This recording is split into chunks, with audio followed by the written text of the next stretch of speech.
देखिए, चुनाव आयोग के चेहरे से अब नकाब हटता जा रहा है धीरे धीरे। पहले चुनाव आयोग कह रहा था कि ये सूची जारी नहीं की जा सकती है और चुनाव आयोग ने इसमें असमर्थता जताई थी। सुप्रीम कोर्ट ने आदेश दिया, अब ये सूची जारी हो गई है। तो आज ये सूची जारी होने से कौन सी आफत आ गई? कोई आफत नहीं आई। पहले भी चुनाव आयोग जारी कर सकता था। अब चुनाव आयोग कह रहा है कि जो सीसीटीवी फुटेज है वो जारी नहीं किया जा सकता, उससे बहन बेटियों की प्राइवेसी कॉम्प्रोमाइज होगी। तो वोट डालने में कौन सी प्राइवेसी कॉम्प्रोमाइज हो रही है? ये तो प्राउड की बात है, ये तो ऑनर की बात है कि हम लोकतंत्र का हिस्सा बन रहे हैं, वोट डाल रहे हैं। जिस दिन वोट डलता है उस दिन भी बहुत सारे चैनल्स बाइट लेते हैं, वीडियोस बनते हैं, सब जगह सार्वजनिक होते हैं। इसमें कौन सी प्राइवेसी की बात है? ये तो पब्लिक एक रिस्पॉन्सिबिलिटी है और पब्लिक डोमेन में है, और वो एक जिम्मेदारी का और प्रभाव का काम है कि हमने वोट डाला है। तीसरी चीज, ये जो अतार्किक चीजें जितनी भी कह रहा है, बिना तर्क की चीजें चुनाव आयोग कह रहा है, इसका सिर्फ एक ही मूल कारण है, उसको समझना पड़ेगा। चुनाव आयोग के सिलेक्शन में ही गड़बड़ है।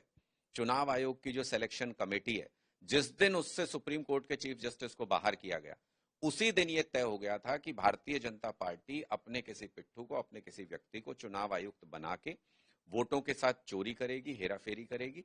और वही आज के दिन में सामने नजर आ रहा है। चुनाव आयोग जिस तरीके से अपनी जिम्मेदारी से बचते हुए पॉलिटिकल पार्टीज के ऊपर दोषारोपण कर रहा है, उससे तो और साफ नजर आ रहा है कि वो भारतीय जनता पार्टी के एक वकील की तरह, उनके एक प्रवक्ता की तरह बिहेव कर रहे हैं।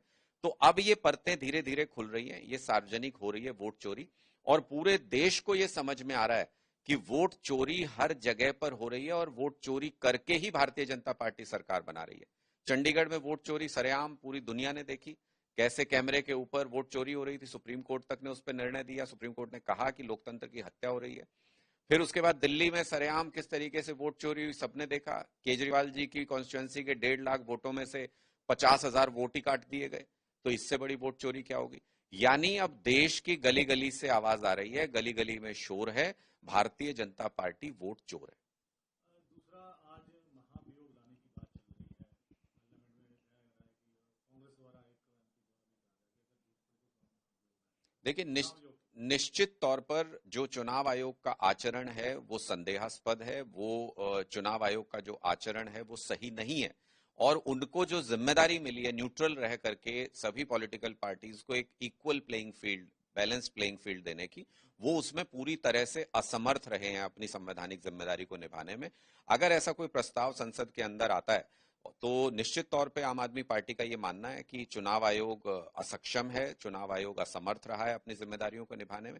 और ऐसा कोई प्रस्ताव अगर विपक्षी पार्टियां लेकर के आती हैं तो आम आदमी पार्टी उसका निश्चित तौर पर समर्थन करेगी। चुनाव आयोग जिस तरह से भारतीय जनता पार्टी को वोट चोरी में मदद कर रहा है, उनको इस पद पर रहने का कोई अधिकार नहीं है। दूसरा, राहुल गांधी के ऊपर उन्होंने जैसे बोला कि इनको देखिए, मुझे लगता है कि भारतीय जनता पार्टी के प्रवक्ता की भाषा ज्यादा है कि अगर कोई विपक्षी पार्टी के कोई नेता उनसे सवाल पूछते हैं तो चुनाव आयोग की जिम्मेदारी है उनको सेटिस्फाई करना।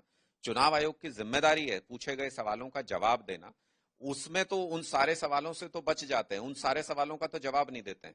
और जो भारतीय जनता पार्टी अपनी प्रेस कॉन्फ्रेंस में भाषा बोलती है, वही भाषा अगर चुनाव आयोग भी बोलने लगे, वही अगर विपक्षी पार्टियों के ऊपर आरोप प्रत्यारोप करने लगे, तो निश्चित तौर पे यह सवाल खड़ा होगा कि क्या चुनाव आयोग निष्पक्ष संस्था है, या चुनाव आयोग भारतीय जनता पार्टी के एक प्रवक्ता, कठपुतली की तरह काम कर रहा है। इस देश में जहां दुनिया का सबसे बड़ा लोकतंत्र चलता हो, ऐसे देश के अंदर चुनाव आयोग अगर कठपुतली बन जाए किसी एक पॉलिटिकल पार्टी की, तो उसको बर्दाश्त देश की जनता नहीं करेगी।